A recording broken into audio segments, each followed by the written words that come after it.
अस्सलाम वालेकुम। आहियां नज़ीर अहमद ऐं तव्हां ॾिसी रहिया आहियो स्ट्रगल वाइस। अॼु असां सां जेके महिमान गॾु आहिनि ex D G education professor doctor Abdul Hamid Chanar साहब। अॼु असां उन्हनि सां कचहरी कंदासीं। अस्सलाम वालेकुम वालेकुम साईं, अस्सलाम। कहिड़ा हाल आहिनि तव्हांजा? अलहमदिल्ला ठीकु ख़ैर आहे ख़ुशि ठीक साईं। ठाक। सभ खां पहिरियां तव्हांजी इंडक्शन कॾहिं थी? असांजी जर्नी स्टार्ट थी असांजे नंढड़े ॻोठ मां। नओं ॻोठ चंडड़ मीरपुर माथेलो में आहे, डिस्ट्रिक्ट घोटकी में। असां प्राइमरी उतां स्टार्ट कई। उनखां बाद में असां मैट्रिक साइंस में गवर्नमेंट हाई स्कूल हयात पिताफ़ी में कई 1980 में। उनखां पोइ डिग्री कॉलेज नज़दीक में हुया ई कोन, मीरपुर माथेलो में उन वक़्त में कॉलेज न हुयो, घोटकी में हुयो। त पोइ असां घोटकी वेंदा हुआसीं। 2 साल डिग्री कॉलेज में पढ़ियासीं। उनखां बाद में 2 साल असां BSc बि उतां कईसीं। उनखां बाद में असांजी नौकिरी science teacher as HST appoint थियासीं। उन दौरान वरी पोइ विच में असां स्टार्ट कईसीं MSc शाह अब्दुल लतीफ़ यूनिवर्सिटी मां। असां 91 जून जुलाई में उहा कंप्लीट थी। जीअं ई उहा कंप्लीट थी त असां चयोसीं त इहा अञा एजुकेशन कंप्लीट न आहे। एजुकेशन त कंप्लीट थियणी न आहे। जेतिरो माण्हू पढ़े ओतिरो तइलीम जेतिरी पिराए अञा थोरी आहे। सो इन लाइ असां इहो चयोसीं त सोचियोसीं त हाणे PhD थियणु खपे। पोइ बाबा सां मशवरो कयोसीं। बाबा असांजो इलाइक़े जो वॾो आलिम दीन थी गुज़रियो आहे, मौलाना मोहम्मद हाशिम चनड़। बाबा मूंखे चयो त PhD कर ऐं तव्हां वञो सेंट यूनिवर्सिटी। पोइ असां सेंट यूनिवर्सिटी में 91 डिसंबर खां वठी 96 ताईं असां हुते PhD कईसीं। हितां जो हिकिड़ो नाले वारो साइंटिस्ट डॉक्टर मोहम्मद यार खोहावड़ मशहूरु शख़्सियत आहे, जेको साइंस ते या वाटर ते TV वग़ैरह ते उहो पंहिंजा राया ॾींदो रहंदो आहे, पंहिंजूं तजवीज़ूं ॾींदो रहंदो आहे त पाणी कहिड़े क़िस्म जो हले थो। असां उन वटि दाख़िल थियासीं। उते मां जेकी PhD कई उहा मुंहिंजी PhD हुई पेस्टिसाइड ऐं पॉलीमर ते, जंहिंजा जेके रिसर्च पेपर आहिनि उहे इंटरनेशनल लेवल जा आहिनि। उहे फॉरेन मां बि पब्लिश थिया, पाकिस्तान में बि पब्लिश थिया। ऐं डिग्री 96 में असांखे मिली वई। उनखां बाद में नौकिरी इहा HST जी हुई। पोइ असांजो सिंध पब्लिक सर्विस कमीशन में जॉब्स आयूं असिस्टेंट प्रोफेसर्स जूं। असिस्टेंट प्रोफेसर जी जॉब आई 2003 में। उहा असां अलाह जी महिरबानी सां क्लियर कईसीं। वरी 2004 में ॿी एडवर्टाइज़ आई एसोसिएट प्रोफेसर जी। उहा ई रब जी महिरबानी सां वरी क्लियर थी। उनखां पोइ असांखे जी जॉब लॻी मीरपुर माथेलो डिग्री कॉलेज में ऐं बाद में वरी गर्ल्स कॉलेज ॾेहरकी में 1.5-2 साल असां हुते गुज़ारियासीं। उनखां बाद में 2008 में 8 जे एंड में मूंखे अपॉइंटमेंट कयो वियो as a director technical Sindh textbook board में। इते जेको असांजो कमु हुयो त मां जीअं त तव्हांखे ख़बर आहे त मां साइंस में ई हुयुसि टीचर, ऐं उनखां अलावा PhD बि मुंहिंजी साइंस में हुई, केमिस्ट्री डिपार्टमेंट जी हुई। सो मूंखे डायरेक्टर टेक्निकल मुक़ररु कयूं साइंस सब्जेक्ट ते। पहिरीं खां वठी इंटरमीडिएट ताईं जेके बि किताब पब्लिश थींदा हुआ साइंस जा, उन्हनि खे ॾिसणु, उन्हनि जी क्वालिटी चेक करणु ऐं पब्लिशिंग चेक करणु, मैटर चेक करणु, त उहो असां चेक कंदा हुआसीं। मुंहिंजे अंडर में हूंदा हुआ सब्जेक्ट स्पेशलिस्ट साइंस जा, जंहिंमें केमिस्ट्री जा बि हुआ, बायोलॉजी जा बि हुआ ऐं ॿिया जेके फिज़िक्स जा बि हुआ। सो उहे कमु करे ईंदा हुआ ऐं उहे पंहिंजी रिपोर्ट ॾींदा हुआ। उनखां बाद मां चेक कंदो हुयुसि। इहो असांजो हुते हुयो। उन दौरान JICA जी ट्रेनिंग अची वई। उन्हनि खे एक्सपर्ट घुर्बल हुआ त साइंस जा असांखे एक्सपर्ट ॾियो ऐं ॿियनि सब्जेक्ट्स जा बि हुआ। पोइ मुंहिंजो नालो होॾे सिलेक्ट थियो इस्लामाबाद में। असां हर महीने होॾे असांजो वञणु थींदो हो। 2 या 3 ॾींहंनि जो उते असांजो सेमिनार हूंदो हो। असां उते किताबनि ते कमु कयो, माना सिलेबस ते कमु कयो, पहिरीं खां वठी 8वीं क्लास ताईं। साइंस सब्जेक्ट जा किताब हुया, उन्हनि खे असां चेक कंदा हुआसीं ऐं उन्हनि जो सिलेबस चेक कंदा हुआसीं। उहो असांजो 2 सालनि जो प्रोजेक्ट थियो। उहो जीअं ई कंप्लीट थियो त असांखे विज़िट करायऊं जापान जो। जापान में असां महीनो खनि उते असांखे विज़िट करायूं मुख़्तलिफ़ यूनिवर्सिटीज़ जूं, ऐं उनखां अलावा हाई स्कूल बि हुया, एलिमेंट्री स्कूल बि हुया, उहे बि विज़िट करायूं। उतां असां पंहिंजी नॉलेज बि उते ॾिनीसीं। असां उते लेक्चर ॿुधासीं बि सही, ऐं उनखां असां उन्हनि खे लेक्चर बि ॾिनासीं। उन्हनि असांखे एप्रिशिएट कयो, असांजी जेको सुठे नमूने सां हिते असां ट्रेनिंग करे विया हुआसीं। बाद में असां हिते आयासीं। जीअं असां हिते आयासीं तक़रीबन महीने 15 ॾींहंनि में मुंहिंजी ट्रांसफ़र थी वई as a director colleges Sukkur. उते मां 2 साल उते पंहिंजो ड्यूटी सरअंजाम ॾिनी। उते जेतिरा बि कॉलेज हुआ उन्हनि जी असां सुपरविजन कंदा हुआसीं, विज़िट कंदा हुआसीं, ऐं उन्हनि जी असां ॾिसंदा हुआसीं त असांजे कॉलेजिस में एडमिशन केतिरी थी आहे, ऐं उनखां अलावा जेको क्लासिस हलनि था उन्हनि जी निगहदाश्त प्रिंसिपल त वैसे कंदा हुआ। असां प्रिंसिपल्स खां रिपोर्ट्स वठंदा हुआसीं, विज़िट कंदा हुआसीं। टीचर्स जी अटेंडेंस ऐं स्टूडेंट्स जी अटेंडेंस यकीनी बणाइण लाइ कोशिशूं कंदा हुआसीं। लेबॉरेटरीज़, लाइब्रेरीज़, स्टूडेंट्स खे फैसिलिटीज़ आहिनि या न आहिनि उहे चेक कंदा हुआसीं। उहे हिदायत असां ॾींदासीं। उनखां पोइ वरी असांजी ट्रांसफ़र थी as a principal government city college Hyderabad में। गवर्नमेंट सिटी कॉलेज हैदराबाद में मां 2013 खां वठी 2018 ताईं रहियुसि। 2016 में मुंहिंजो प्रमोशन थियो एज़ ए प्रोफेसर। उनखां पोइ मां उते प्रिंसिपल मुक़ररु थियुसि। 2018 में मूंखे डायरेक्टर कॉलेजिस हैदराबाद मुक़ररु कयो वियो। डायरेक्टर कॉलेजिस हैदराबाद दौरान असां ही जेको जे रीजन आहे इहा 9 डिस्ट्रिक्ट्स ते मुश्तमिल आहे। तमामु सिंध में तमामु वॾे में वॾी रीजन असांजी कॉलेज डिपार्टमेंट जी हैदराबाद रीजन आहे। ठटे खां वठी दादू ताईं, ठटो, दादू ऐं टंडो लयार ताईं।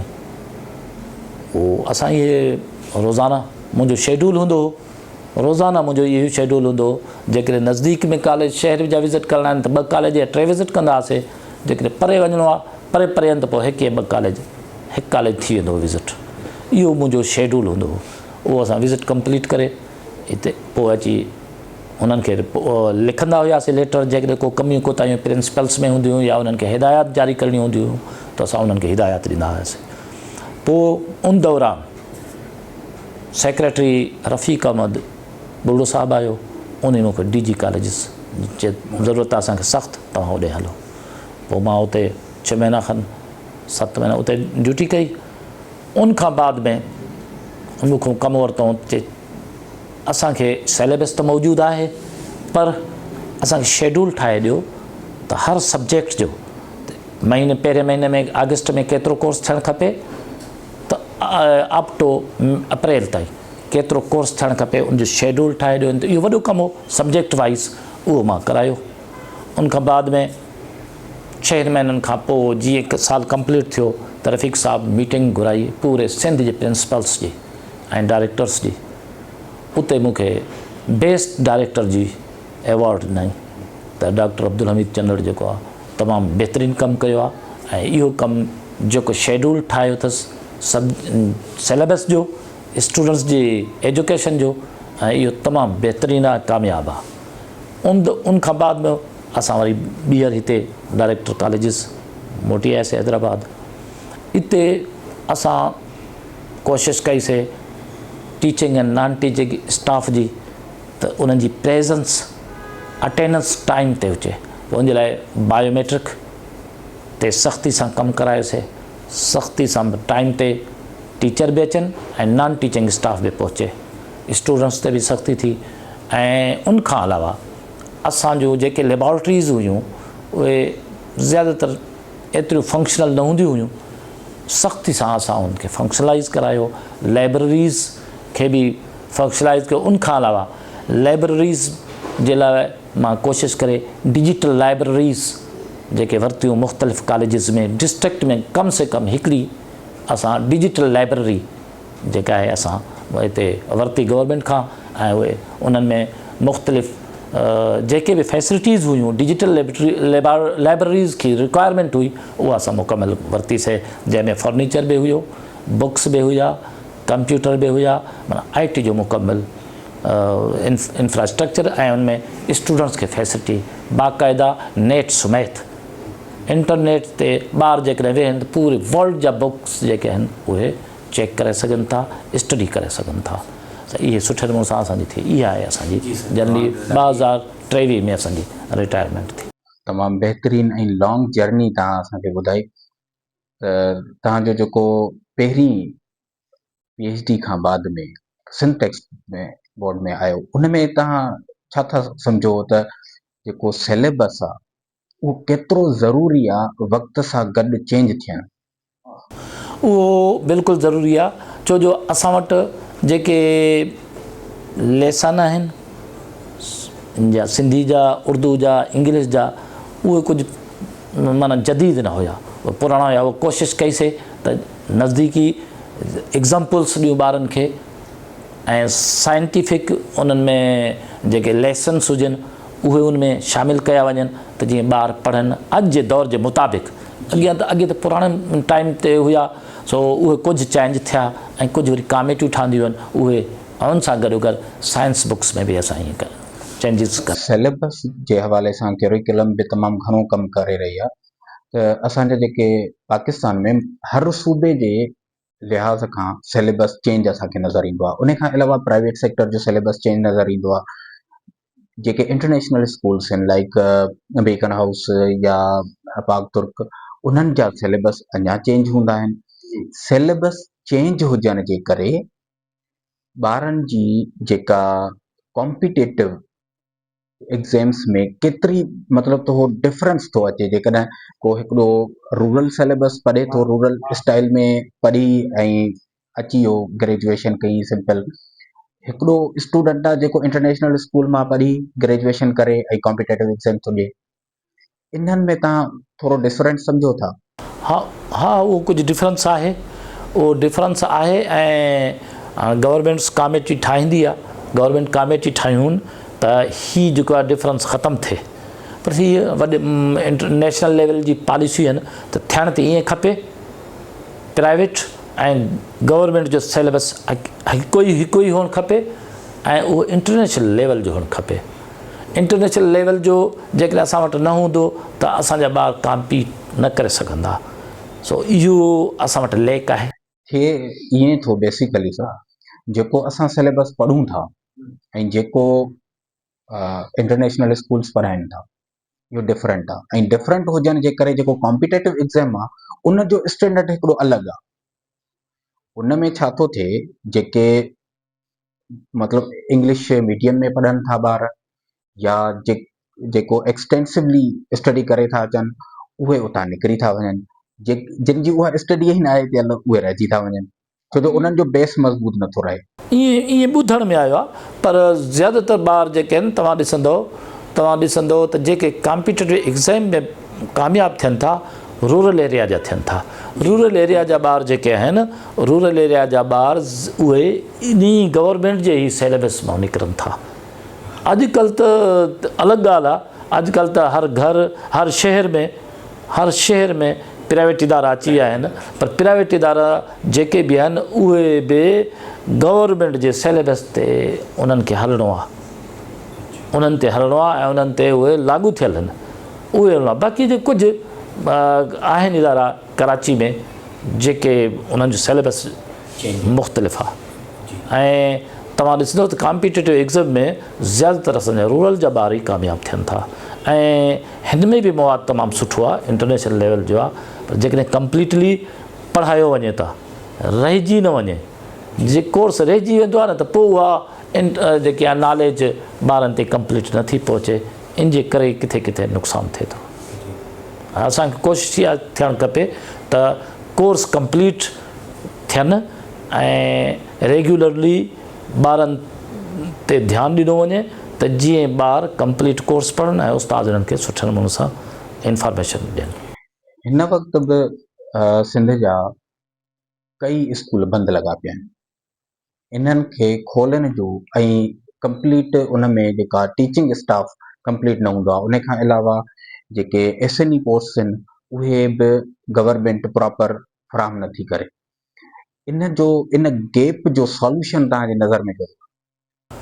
गैप इहो मिनिस्टर लेवल जो कमु आहे। ऐं असांजे हिते तव्हां ॾिसंदो त हैदराबाद में जेके SNE आहे उहा बि पुराणे वक़्त जी आहे, कॉलेजिस में ख़ुशूसन। असां इहे कोशिशि कईसीं त SNE चाहे असां इंक्रीज़ करायूं त SNE उहा बसि मोकिलींदा हुआसीं, ख़ुशूसन उन ते ध्यानु न ॾिनो वेंदो हो। ऐं उनखां अलावा ॿियो बहितर कमु इहो थियो आहे मुंहिंजे हूंदे त असां वटि 2 कॉलेज जेके आहिनि IT कॉलेज थिया आहिनि जेके पूरे सिंध में ई न हुआ। उहे 2 IT कॉलेज किथे? हिकिड़ो कासिमाबाद में आहे, ॿियो गुरुनगर में आहे। इहे 2 IT कॉलेज मां खोलाया।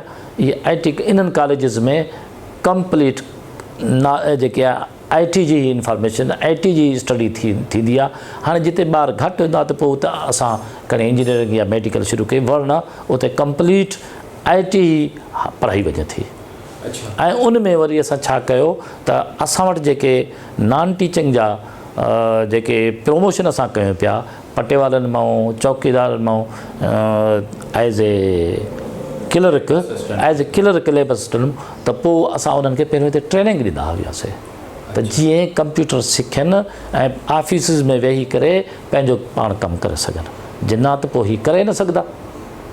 अच्छा, हिन वक़्तु जेको गवर्नमेंट हिकिड़ी पॉलिसी इंट्रोड्यूस कराई आहे त जेके असांजा टीचर्स आहिनि उहे हिकु स्पेसिफिक टेस्ट उन्हनि लाइ अनाउंस कई अथनि NTS जी या IBA जी, त उहे पास कंदा त पोइ उन्हनि खे फर्दर जेको आहे सो कंटिन्यू कराए सर्विस।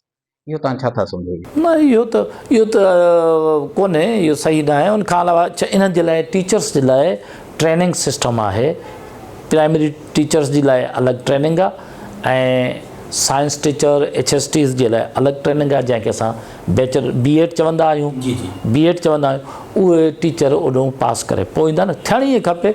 एडमिनिस्ट्रेशन जे लाइ इन्हनि खे अलॻि हिकिड़ो इदारो हुजे जिते ही ट्रेनिंग करे अचनि ऐं उन्हनि खे जेकॾहिं अलॻि मुक़ररु कयो बहितर, उहे उस्तादनि मां, टीचर्स मां। बाक़ी जेकॾहिं असां ॿाहिरियों आणींदासीं त उहे इदारनि खे न सम्झी सघंदा। ॿाहिरियों एडमिनिस्ट्रेटर जेकॾहिं एजुकेशन में अचे थो, कंपेरेटिवली जेको टीचर एडमिनिस्ट्रेटर थिए थो, उहो टीचर एडमिनिस्ट्रेटर बहितर रहंदो, छो जो उन खे एजुकेशन जी बहितर ख़बर आहे, टीचर्स जी बि ख़बर आहे, स्टूडेंट्स खे बि सम्झे थो ऐं उहो सुठे नमूने सां हलाए सघे थो। इहो असांजे वक़्त में मिनिस्टर साहिबु शुरू करायो, पीर साहिबु शुरू करायो, उन्हनि जूं ट्रेनिंग्स बि थियूं, पर उहे वरी यादि में रहिजी वियो। जेकॾहिं उन्हनि ते अमल थिए हा त असांजा जेके एडमिनिस्ट्रेटर हुआ उहे कामयाबु वञनि हा। उहे असांजे ई उस्तादनि मां ई ट्रेनिंग ते उहे विया हुआ ऐं उन्हनि ट्रेनिंग बि कई हुई। ट्रेनिंग्स बाक़ाइदा थियूं, पोइ उन्हनि ते पॉलिसी ते कमु। अच्छा, टेस्ट वठण या ॿी का पॉलिसी इंट्रोड्यूस कराइण खां बहितर आहे त जेके ट्रेनिंग्स ते घणो ध्यानु ॾिनो वञे। असांजा टीचर, असां लास्ट ईयर बि ट्रेनिंग थी, उनखां अलॻि बि, उनखां पहिरियों बि थी ट्रेनिंग, मुंहिंजे दौर में बि थियूं। असांजा जेके टीचर्स आहिनि, लेक्चरर्स ख़ुशूसन, उन्हनि खे ट्रेनिंग न हूंदी आहे। पोइ उन्हनि जे लाइ हाणे ट्रेनिंग्स सिस्टम शुरू कयो वियो आहे। लास्ट ईयर बि थियूं, उनखां पहिरियों बि थियूं। इहे ट्रेनिंग्स थियनि थियूं, हिते बि हाणे शुरू थियूं आहिनि। पहिरियों कॉलेज जा जेके बि टीचर हुआ उन्हनि खे ट्रेनिंग्स न ॾिनियूं वेंदियूं हुयूं ऐं हेठियुनि खे त उहे हूंदियूं हुयूं, जेके PhD हुआ, HST हुआ, उन्हनि खे ट्रेनिंग्स हूंदियूं हुयूं, बाक़ी कॉलेज जे टीचर्स खे न हूंदियूं। हाणे कॉलेज टीचर्स खे बि शुरू करायूं आहियूं। कॉलेज जे जेके टीचर्स आहिनि, जीअं जेके FSC ऐं FA जा जेके टीचर्स आहिनि, उहे तव्हां छा था सम्झो त सभु सिंध में उन्हनि जी जेका आहे रेगुलर ऐं अटेंडेंस खे यकीनी कीअं बनायो वञे? छो जो हिन वक़्तु अञा कुझु गैप आहे। डेफिनेटली तव्हांजे टेन्यूअर में बि इन जा रिफॉर्म्स आया ऐं हाणे बि अचनि था। उहो असां बायोमेट्रिक स्टार्ट कराई, हाणे बि बायोमेट्रिक मशीन ते कमु हले थो ऐं उहो उन्हनि ते सुबुह जो मॉर्निंग में जीअं टीचर पहुचनि था उन्हनि जी बायोमेट्रिक थींदी आहे, थंब वारी। ऐं हाणे जेके ऐलान थिया आहिनि त थंब सां गॾो गॾु आई वारो बि अचे ऐं उहो ज़्यादा बि छो जो जॾहिं कुझु असांजा अहिड़ा टीचर आहिनि जंहिंजा थंब कमु नथा कनि त पोइ गवर्नमेंट इहो ई चयो आहे त हाणे आई वारियूं मशीनूं तव्हां उन जॻह ते आणियो त जीअं तकलीफ़ में न थिए ऐं जल्दी थी वञे। उहो थी रहियो आहे, कुझु कॉलेजिस में अची वियूं आहिनि। हा सर जेका कॉलेज एजुकेशन आहे असांजी ऐं हिन महिल MD केट केट ऐं हिननि जी यूनिवर्सिटीज़ में टेस्टूं अचण वारियूं आहिनि, बल्कि अनाउंस थी वियूं, उन्हनि जा फार्म बि भरिजी विया आहिनि। इहे सभु जेके स्टूडेंट्स आहिनि इहे ॿाहिरि प्राइवेट प्रिपरेशन्स कंदा आहिनि। त कॉलेज में इन्हनि लाइ को प्रिपरेशन लाइ को सिस्टम ठाहियो वञे या आहे कॉलेज में लास्ट ईयर, उन खां पहिरियों मुंहिंजे दौर में बि शुरू थियूं। लास्ट ईयर तमामु सख़्ती सां इन्हनि टीचर्स बाक़ाइदा क्लासिस वरिता। हाणे आहे स्टूडेंट्स ते त उहे वठनि था, जेके इंट्रस्टेड ॿार हुया उन्हनि बाक़ाइदा MD केट केट जा क्लास अटेंड कया ऐं जेके उन फ़ाइदो बिल्कुलु फ़ाइदो थियो ऐं उन्हनि ॿारनि खे बिल्कुलु बेनिफिट मिलियो ऐं उहे ॿार हितां कामयाबु। ही असुल में त लर्नर टीचर आहिनि बि कॉलेज जा न, जेके प्राइवेट पढ़ाइनि था उहे बि कॉलेज जा वेंदा आहिनि न। त हिते ई सख़्ती करे गवर्नमेंट चयो त इन्हनि खे हिते पढ़ायो, बाक़ी जेको ॿार ॿीहर वञी पढ़े सदा वञी पढ़े, ऐं हिते पढ़णु ज़रूरी हो। हिते पढ़ाइनि? हा, इहो सिस्टम स्टार्ट थी चुको आहे। MD केट केट जी फैसिलिटी आहे हिते। सर कोविड-19 जे दौरान तव्हां एडमिनिस्ट्रेशन में विया, उन में तव्हां एजुकेशन खे विद इन कॉलेजिस स्कूल्स तव्हां कीअं मैनेज कयो?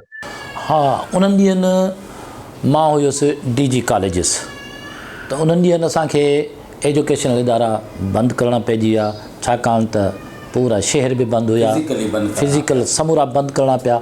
सो उन्हनि ॾींहंनि असां ऑनलाइन सिस्टम शुरू कयो। ऑनलाइन हिकिड़ो मां मैसेज छॾियो पूरे कॉलेजिस में ऐं पूरे स्टूडेंट्स ताईं उहो पहुतो ऐं असां डायरेक्टर कॉलेजिस खे ऐं प्रिंसिपल्स खे असां डायरेक्शन ॾिना त ॿारनि खे तव्हां ऑनलाइन एजुकेशन पढ़ायो।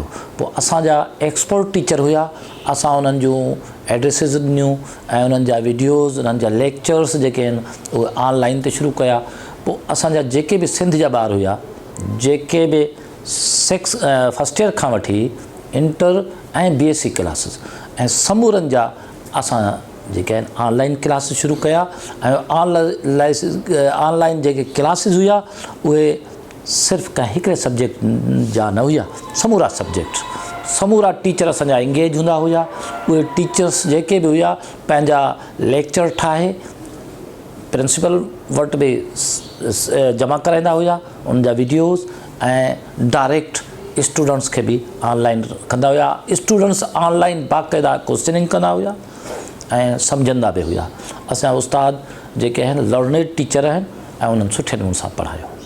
सर ऑनलाइन जेका एजुकेशन आहे ऐं फिज़िकल एजुकेशन, इन में तव्हां सम्झो था त जेके ऑनलाइन स्टूडेंट्स वेहंदा आहिनि उहे वधीक क्वेश्चन्स कंदा आहिनि, छो जो हुननि खे फिज़िकली हेजिटेशन कुझु घटि थींदी आहे, पर कुझु स्टूडेंट्स हूंदा आहिनि जेके ऑनलाइन न ॻाल्हाए सघंदा आहिनि।